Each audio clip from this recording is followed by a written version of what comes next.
From Washington, D.C., this is the Muslim News on Muslim Network TV. Assalamu alaikum, I'm Hena Zuberi. First, the headlines. UN members call for immediate access to East Turkestan for observers. UN launches cash plan to prop up Afghan economy. The U.S. says Guantanamo detainee can write a letter about CIA mistreatment.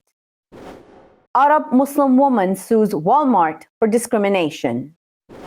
Refugees face police violence at EU border. And our top story tonight. 43 United Nations members on Thursday called for immediate access to East Turkestan region, also known as Xinjiang. The Muslim-majority region occupied by China is where Uyghurs and other ethnic groups are facing genocide. The UN Committee on Human Rights said member states were particularly concerned about the situation. The committee cited reports of a large network of political re-education camps and systemic human rights violations.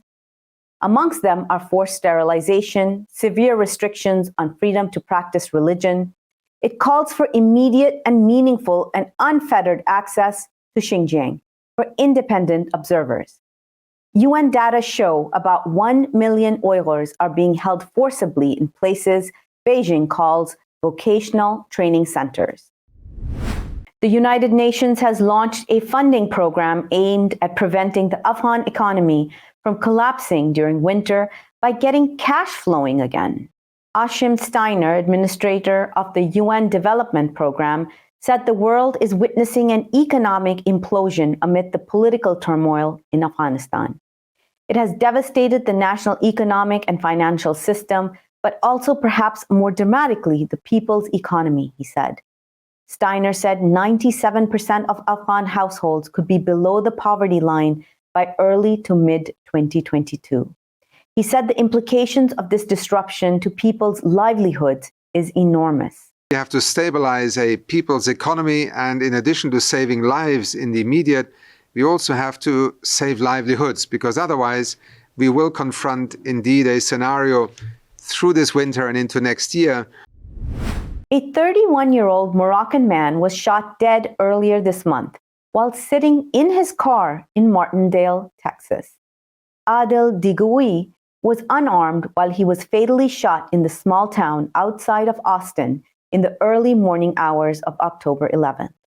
Police have not yet apprehended the shooter, who has been identified as 65-year-old Terry Turner. Digoui's killing has caused an uproar amongst his family, friends, and rights groups, authorities said. Texas Stand Your Ground law might make it difficult to prosecute Turner, who is reported to have confronted a suspicious car parked outside his house. A former Minneapolis police officer was sentenced to 57 months in prison on Thursday for fatally shooting an Australian woman who had called 911 to report a crime. Mohammed Noor was convicted in 2019 of third-degree murder and second-degree manslaughter in the 2017 death of Justine Rushdik Damon. The case shocked the city and sparked outrage in the victim's home country. Noor was sentenced to 12 years and 6 months in prison on the murder charge. But the Minnesota Supreme Court overturned his conviction last month. On the manslaughter charge, Noor was sentenced to 57 months in prison, the maximum allowable. He got credit for the 908 days he has spent in custody. He's one of the only U.S. police officers actually charged and put in prison. U.S. lawmakers will vote on Thursday to hold a key ally of ex-President Donald Trump in criminal contempt of Congress for defying a subpoena. Steve Bannon, the former White House chief strategist and right-wing extremist, was ordered to testify before a panel investigating the January 6th riot on the U.S. Capitol. Bannon is in the spotlight over the role he may have played in organizing the insurrection and any effort to coordinate with Trump and the White House. He's expected to be referred to federal prosecutors by a vote of the full House. Even if Bannon is charged, the legal battle could play out over months or even years. Investigators see Bannon's testimony is pivotal to getting a clear understanding of Trump's actions before and during the deadly assault. According to published reports, Bannon had specific knowledge about the events of January 6th before they occurred. House Speaker Nancy Pelosi told reporters Bannon was very outspoken about it. Muslim students are urging the British government to act on its promise of rolling out interest-free student loans. Tens of thousands of students are currently forced to abandon or self-fund study because they lack halal alternatives. The giving and taking of interest is not permitted in Islamic law. A coalition on Tuesday called on Prime Minister Boris Johnson to move towards finding alternative financing for Muslim students by September 2022. The group included Minister of Parliament Stephen Timms, Muslim Census, and the National Zakat Foundation. They sent a letter in June demanding future students not be deprived access to a university education because of their religious principles. The government policy of offering only student loans that charge interest has disrupted the education plans of 100,000 students, according to a Muslim Census survey. The Biden administration said it would allow a Guantanamo Bay detainee to testify in a letter about being mistreated by the CIA. In a Supreme Court filing Friday, the government said Abu Zubaydah can send a declaration to Polish investigators looking into allegations of torture at a CIA black site in their country. Acting Solicitor General Brian Fletcher told the court, Zubaydah's letter may be redacted to conceal information that could prejudice the security of the United States.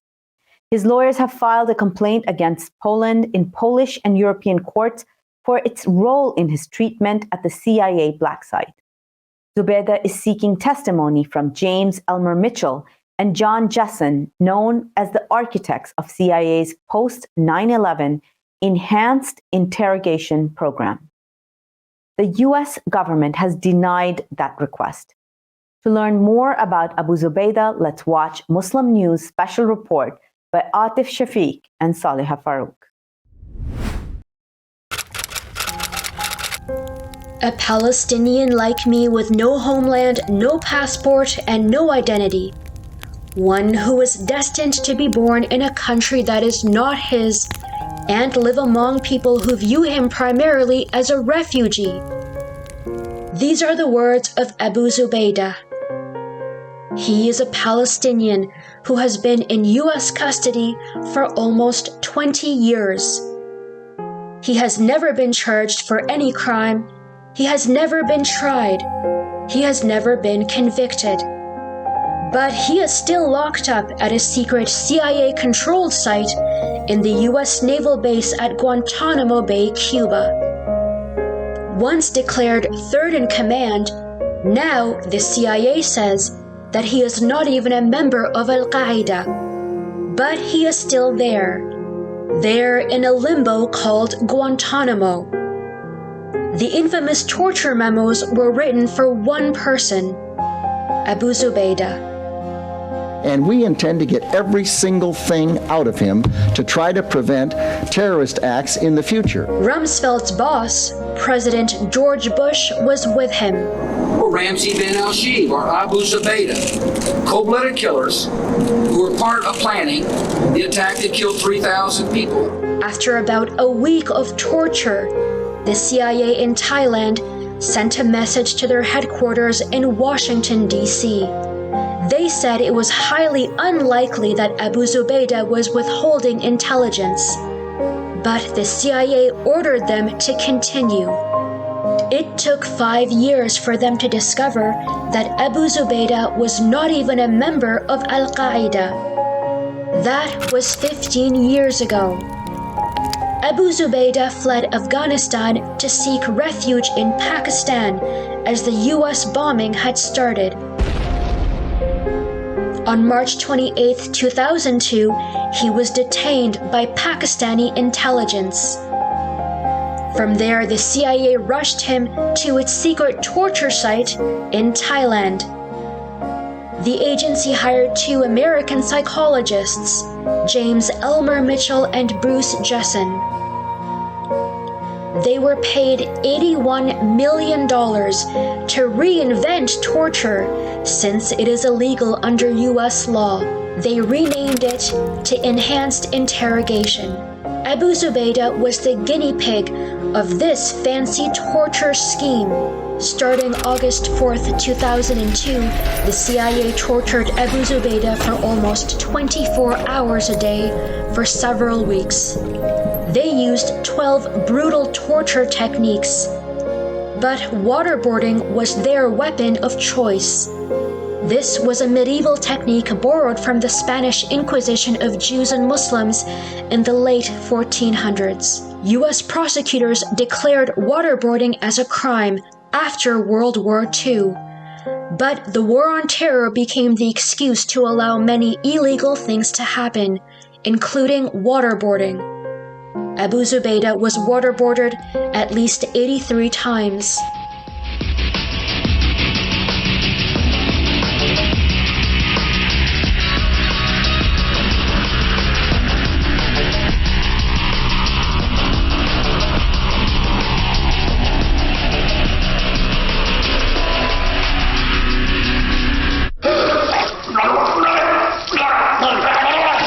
In between these torture sessions, he was often kept in one of the confinement boxes, according to the US Senate report.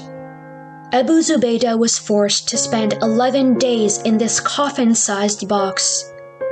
Worse yet, he was forced into an even smaller box for 29 hours. It is just 2.5 by 2.5 feet. As part of his torture, the CIA also released insects into his room, which Abu Zubaydah could not run away from since he was tied up. This is what Senator Dianne Feinstein, chair of the U.S. Senate Intelligence Committee, said. In contrast to CIA representations, detainees were subjected to the most aggressive techniques immediately. Stripped naked, diapered, physically struck, and put in various painful stress positions for long periods of time. Abu Zubaydah was kept naked, shackled, and hooded. He was slammed into a concrete wall. The FBI objected to torture and left the investigation, but the CIA kept torturing Abu Zubaydah. The agency went on to use these torture techniques all around the world. This is also when the horrors of Abu Ghraib prison were born in Iraq. Abu Zubaydah's torture was all filmed, but the CIA destroyed the recording. Hidden in Thailand, videotapes of the interrogation of Abu Zubaydah. I was told if those videotapes had ever been seen, the reaction around the world would not have been survivable. The Senate Intelligence Committee's torture report says that the CIA conceded that Abu Zubaydah was not a member of Al-Qaeda. By January 24, 2018, the UN Security Council also determined that Abu Zubaydah was not a member of Al-Qaeda. Yet he remains in prison. Here is the late Senator John McCain, ranking Republican of the U.S. Senate Intelligence Committee, speaking at the Senate floor on December 9, 2014. McCain had been tortured as an American soldier during the Vietnam War. They stained our national honor. I know the use of torture compromises that which most distinguishes us from our enemies. Our belief that all people, even captured enemies, possess basic human rights which are protected by international conventions the United States not only joined, but for the most part authored. Abu Zubaydah has never been charged. He has never been tried anywhere in the world and has never been convicted of any crime. But he is still not being released. The U.S. government intends to imprison him until his death. Here is Senator Dianne Feinstein, chairwoman of U.S. Senate Intelligence Committee. It shows that the CIA's actions a decade ago are a stain on our value and on our history. The release of this 500-page summary cannot remove that stain, but it can and does say to our people and the world that America is big enough to admit when it's wrong and confident enough to learn from its mistakes. But unfortunately, America did not learn any lessons from its mistakes. Former President Donald Trump appointed Gina Haspel as the CIA director. She is responsible for commanding the CIA torture site in Thailand. However, no one responsible for torturing Abu Zubaydah has been punished. His ordeal is still not over. In the meantime, the CIA assisted Hollywood to produce the blockbuster film Zero Dark 30. The film falsely portrays the torture called enhanced interrogation works. That stateless Palestinian, Abu Zubaydah, is still in prison.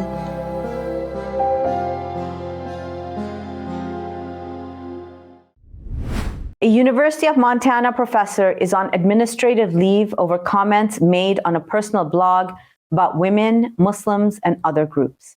Rob Smith, an associate professor of computer science, wrote about women's physical attractiveness and value.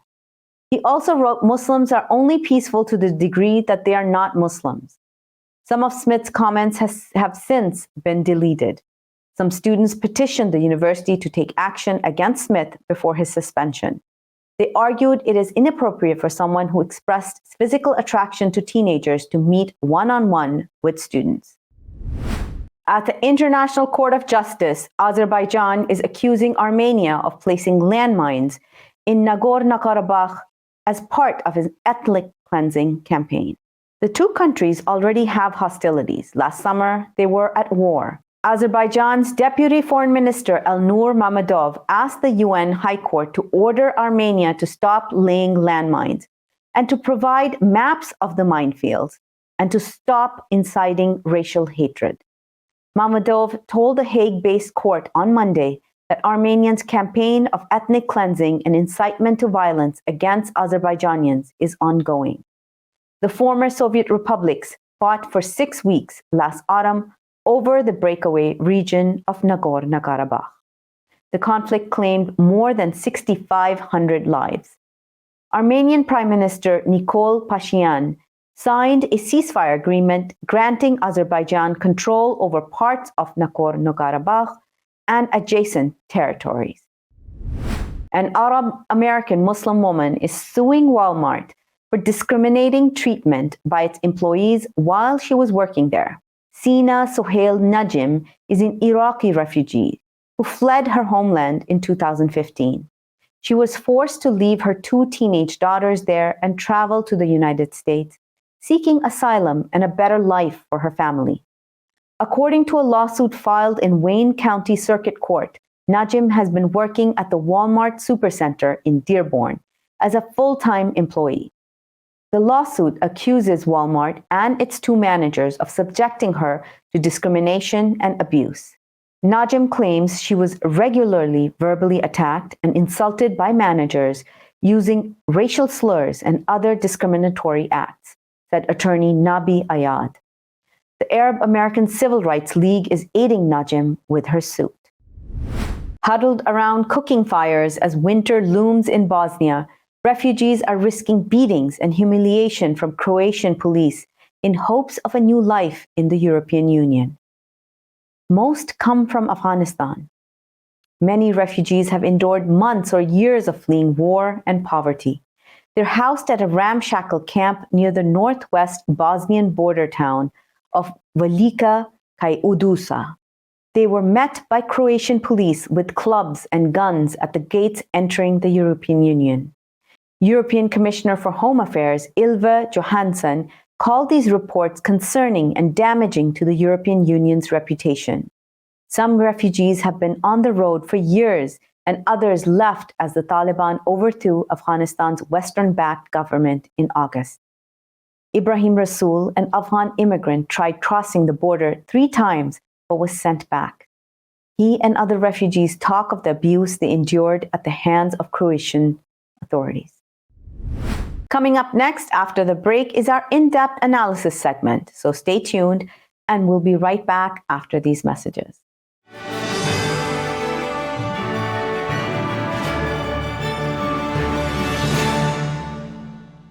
If I could be you, and you could be me for just 1 hour.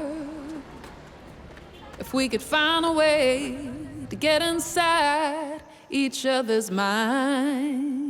Walk a mile in my shoes. Walk a mile in my shoes. Well, before you abuse, criticize, and accuse. Walk a mile in my shoes. There are 16 million children struggling with hunger in America. That's 1 in 5 daughters, sons, neighbors, and classmates who don't know where their next meal is coming from. Yet billions of pounds of good food go to waste every year. It's time we do something about it. Feeding America is a nationwide network of food banks that helps provide meals to millions of kids and families in need. Visit feedingamerica.org to help them feed even more. Together, we can solve hunger. Together, we're feeding America. Our fellow Americans. Right now, the COVID-19 vaccines are available to millions of Americans. And soon, they will be available to everyone. The science is clear. These vaccines will protect you and those you love from this dangerous and deadly disease. They could save your life. So we urge you to get vaccinated when it's available to you. That's the first step to ending the pandemic and moving our country forward. It's up to you. I am what hunger looks like in America. I am an 8-year-old girl who's not excited for the last day of school. Because this may be the last time I'll have lunch. Till September. I am a single father of 2 who works 3 part-time jobs. And that's still not enough to put food on the table. I was created by artificial intelligence from faces of the 1 in 8 Americans who struggle with hunger. Feeding America, 200 food banks strong.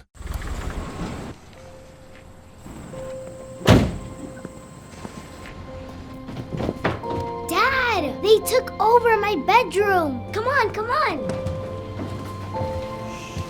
Okay, Dad. 1, 2, 3.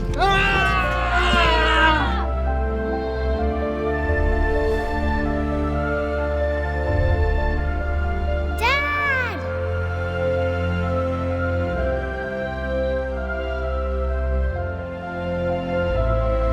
You saved me. Dad? Are you okay? I'm fine, dear.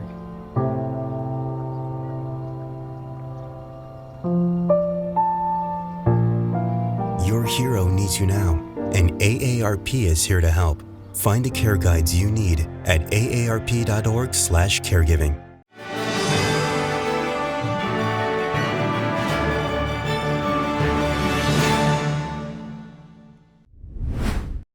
Welcome back. As we mentioned earlier, 43 UN member states have called for immediate access to the East Turkestan region, also known as Xinjiang. To discuss this further, we have with us Peter Irwin, the Senior Programs Officer at the Uyghur Human Rights Project. Thank you so much for joining us, Peter. Thank you. So Peter, were there any surprises in this list of countries that have asked for immediate access? Yeah, there were a couple surprises. Perhaps maybe not a surprise, but to see Turkey, for example, on the list was very encouraging for us.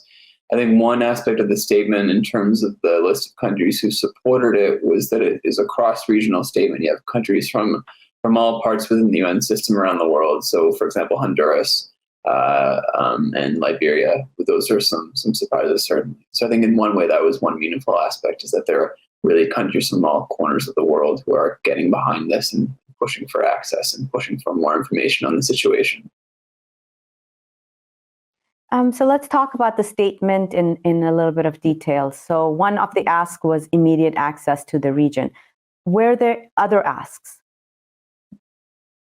There were, and I think it's important in some ways to de-emphasize this ask, because we've seen this ask for the past 2 years. So in 2019 and 2020 at the Third Committee in New York, this was front and center, was an ask for access. What is much more significant, I think, from our perspective, from UHRP and from the Uyghur community, is the fact that they're welcoming and encouraging the release of information from the High Commissioner's office herself, who did signal in September this year that they are doing an assessment of the situation. So more meaningful than the access itself is to say, look, we're encouraging that your office, the High Commissioner's office, make public the information and the assessment of the situation on the ground. China has essentially denied access for more than 2 years. This is sort of a game that they've been playing for a while, is that they said, look, we'll provide access, we have an open invitation, but in reality, they have not provided access to the UN so far. And that's why I think the High Commissioner and her office has moved to do monitoring from abroad, and we're very encouraged by that as well. That is another really significant change in the statement, or significant improvement from our perspective. And can you tell us more about countries sending Uyghur nationals back to China?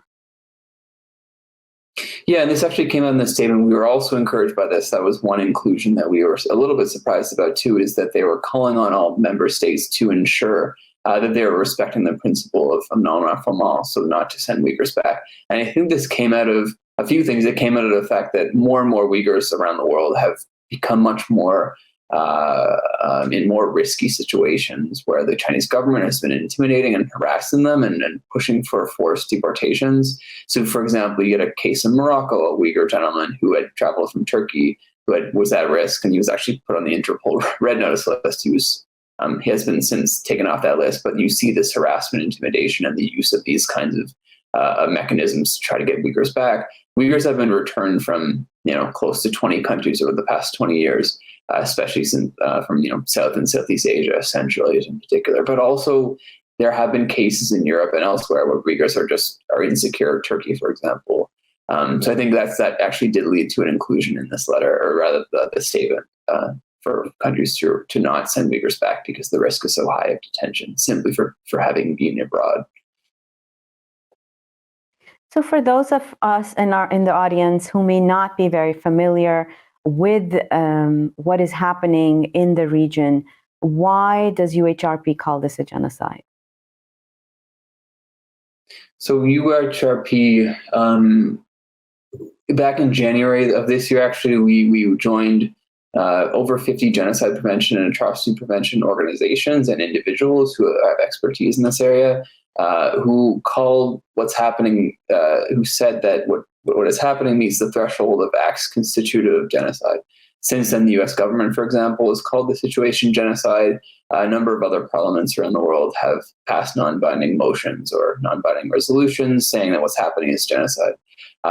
For us, we're not a genocide. We're not we don't have legal expertise necessarily in this area, but we have followed very closely what the legal experts have been saying. And there, of course, is debate about this. What we see as the primary evidence for genocide is, in some ways, there's a couple things. First is the intention, the drive to reduce births in the Uyghur community. And that's very clear. And you see this in evidence from Adrian Zenz and other reports that show that the Chinese government is essentially trying to reduce the Uyghur birth rate. And then generally speaking, I think when you see the Chinese government passing policies and their repressive policies essentially targeting Uyghur cultural identity and religious identity, very important aspects of Uyghur identity, that to us indicates that it's potentially genocide. Now, I think it is a different kind of genocide. We haven't seen this before. Is the genocide that is not necessarily targeting the physical bodies of these Uyghurs and other Turkic peoples. In some cases, of course, it is. There has been reports of torture and death sentences and violence in these camps, for example. But it is a genocide of a different kind.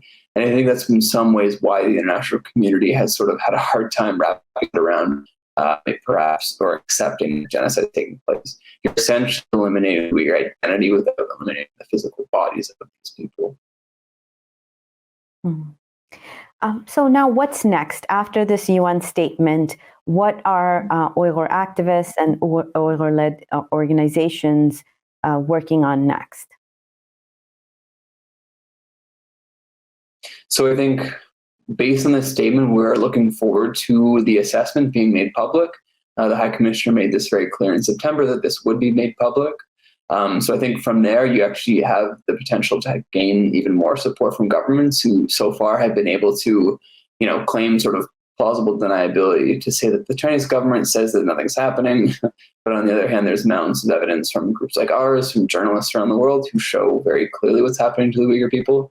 So I think, next steps absolutely are taking this statement that we saw just yesterday, taking the assessment from the UN Human Rights Office, and then continue our advocacy efforts there to try to gain more support from governments, for example, and then push for example, a commission of inquiry, a formal commission of inquiry, either in the General Assembly or the Human Rights Council.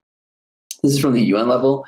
At the same time, of course, continue our efforts on things like forced labor, pushing back on global companies who are making use of forced labor, working with grassroots organizations to inform the general public about the situation. I think there is some momentum going there.